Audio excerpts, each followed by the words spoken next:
Bonjour à toutes et à tous et bienvenue pour cette petite vidéo réaction à quelque chose qui me semble très intéressant et qui confirme aussi un petit peu finalement l'hypocrisie politique. Vous l'avez vu, actuellement vous avez eu l'université d'été de la France Insoumise. L'université d'été dans laquelle d'ailleurs avait été invité Médine, très polémique, mais aussi où ont été hués et sifflés Rousseau et Toussaint parce que décident de faire une liste à part pour les européennes, alors que la NUPES, la NUPES elle veut quelque chose de collectif, de collégial.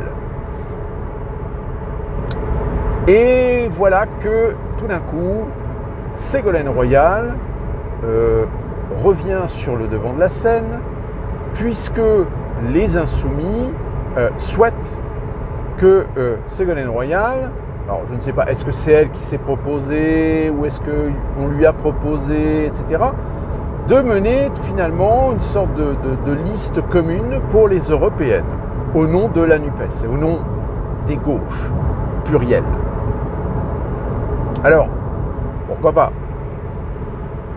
Mais alors, moi, il y a un truc quand même qui m'épate, et qui est peut-être certainement très symptomatique d'une prise de conscience dont je vous avais déjà parlé depuis quelques mois. Premièrement, Ségolène Royal, socialiste, qui a été candidate au présidentiel contre Nicolas Sarkozy, il y a quelque temps, elle a eu des positions, des propos, souvenez-vous, concernant la pandémie, concernant l'Ukraine, qui lui ont valu d'être accusée de propager des thèses complotistes. Alors ce qui est très étrange, c'est que là aujourd'hui, les médias donc parle évidemment de cette possibilité que Ségolène Royal puisse mener une liste commune des gauches, pour ne pas dire NUPES, aux européennes. Mais les médias ne font absolument aucune allusion justement à ces propos.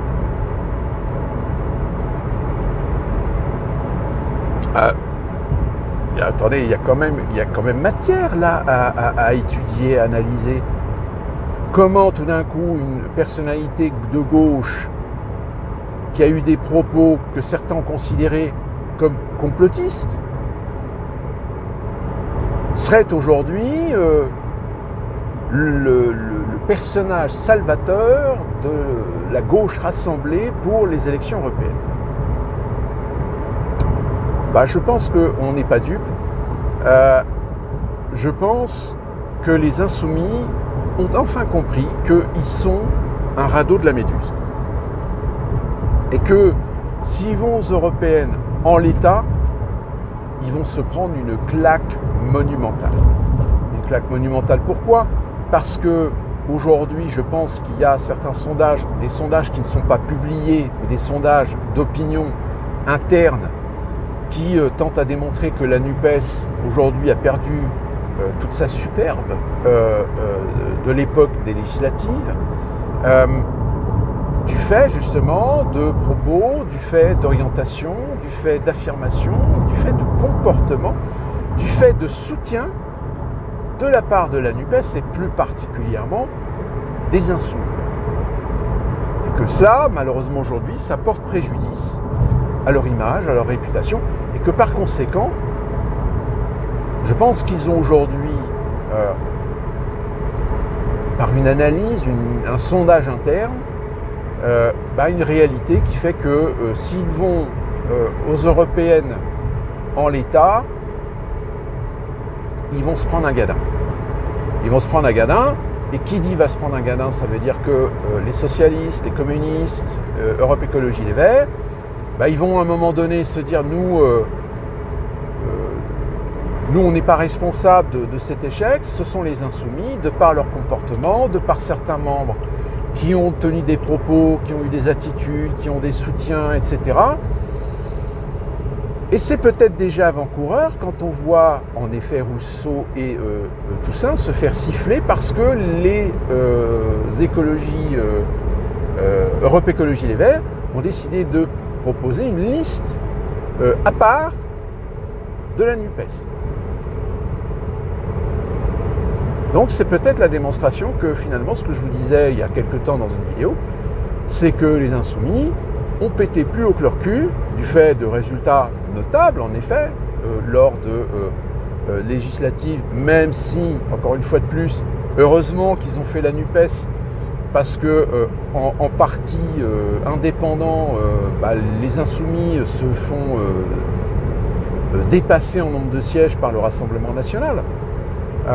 Donc ils s'évertuent à dire qu'ils sont le premier parti d'opposition, alors qu'en réalité c'est pas un parti politique, c'est une coalition, c'est une union, on va dire, de plusieurs partis au sein de l'Assemblée nationale, au sein de l'hémicycle. Mais en partie, oui, je rappelle quand même que le Rassemblement national, je crois qu'ils ont récupéré 90 sièges, alors que les Insoumis n'ont que 75 ou 73 sièges en tant que parti. Et que, évidemment, ils font exactement comme fait Macron avec ses renaissances, c'est-à-dire qu'ils cumulent les sièges obtenus par les alliances avec l'UDI, avec les centristes, etc., pour avoir une majorité, voire même avec un certain nombre de républicains. Donc les petits jeux politiques sont très fébriles finalement. Alors on fait de l'emballage, on fait du paquet cadeau pour dissuader l'opinion d'un point de vue, d'une image, d'un décorum. Mais la réalité aujourd'hui, la réalité, elle est bien en dessous des espoirs et des espérances et des illusions de toutes ces personnalités. Alors le fait qu'on vous dise on va récupérer Ségolène Royal pour tenir une liste commune pour les européennes.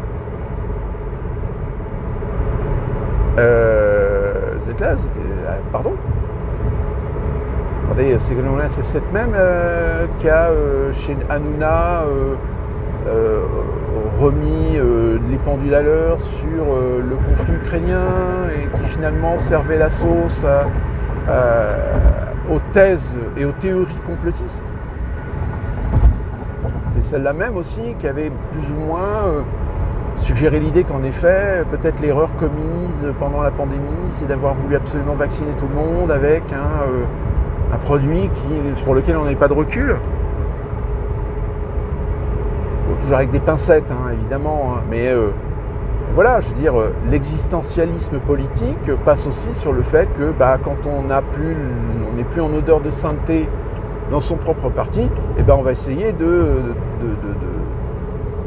capter l'attention d'opinions qui sont un petit peu, dissidentes, réfractaires. Donc voilà, ce qui est très intéressant et finalement qui pour moi est symptomatique de la situation de la NUPES, c'est-à-dire qu'aujourd'hui ils savent que ils ont trop merdé à jouer des politiques divergentes, à caresser dans le sens du poil des électorats communautaires. Voilà, je veux dire, c'est d'où la raison pour laquelle je pense que les socialistes aujourd'hui sont en train de réfléchir, est-ce que ça vaut vraiment le coup qu'on fasse une liste commune pour les européennes? Parce que les socialistes, oui, eux, aujourd'hui, ils sont dans une perspective de se dire comment est-ce qu'on va faire pour se sortir les doigts du cul. Parce que quand on fait 2,5% aux élections présidentielles au premier tour et qu'on n'arrive même pas à faire ne serait-ce que la moitié du score d'un jeune parti qu'on appelle Reconquête de Éric Zemmour, parti qui avait quelques mois, alors que le socialisme, ce parti socialiste, c'est quand même un des partis qui s'est partagé des transitions de pouvoir avec la droite pendant des décennies. C'est pas n'importe quel parti quand même. C'est un parti socialiste historique. mais qui n'a fait que 2,5% au premier tour des élections présidentielles. Ah oui, ça fait tousser, comme dirait l'autre. D'où la raison pour laquelle, je rappelle, les Insoumis, de par leurs résultats, puisque Jean-Luc Mélenchon était arrivé en 3e position du podium lors du premier tour, il en a profité pour faire un appel du pied à tous ces partis qui ont fait des résultats minables, ridicules, insignifiants au premier tour, pour essayer de leur sauver un petit peu la tête de l'eau, en créant cette fameuse NUPES. Sauf que c'est un petit peu se vendre, finalement, à l'hégémonie des Insoumis, puisque la NUPES, la NUPES, c'est clairement les Insoumis. Même si les discours de certains responsables politiques socialistes, écologistes, essayent quand même d'exister, de coexister, ou faire un semblant de coexistence, même si malheureusement pour les écologistes, on ne peut pas dire qu'ils ont misé sur les bons numéros, parce que, admettons quand même que Rousseau, elle est un petit peu en dessous de tout. Hein, qui elle aussi, de toute façon, aujourd'hui, elle commence un petit peu à énerver le cercle, je dirais pas le cercle vertueux, mais le cercle historique des deux partis conjoints que sont Europe Écologie et les Verts. Donc ça va être compliqué, ça va être difficile pour eux. Je dirais même que ils sont conscients que les européennes risquent d'être une sanction. Même, et je vais terminer là-dessus, si notre petit Emmanuel Macron, la dernière fois qu'il s'est pris une claque avec son parti aux élections européennes, va sortir, oui, mais vous savez, ce sont des élections européennes. Ce n'est pas la France. Ce ne sont pas des élections nationales. Donc, ça n'a strictement aucun intérêt. C'est vrai que quand on milite politiquement pour essayer de placer des députés à l'Europe affiliés à des partis politiques nationaux et que ces candidats se prennent une tôle, ça n'a strictement aucun intérêt, ça n'a aucune influence sur le paysage, du moins la considération des Français vis-à-vis du paysage politique français. Bien sûr. Et ressortir sa petite expression qui dit « je ne dirais pas que c'est un échec, je dirais juste que ça n'a pas marché ». Sur ce, on se retrouve pour une prochaine vidéo. Portez-vous bien.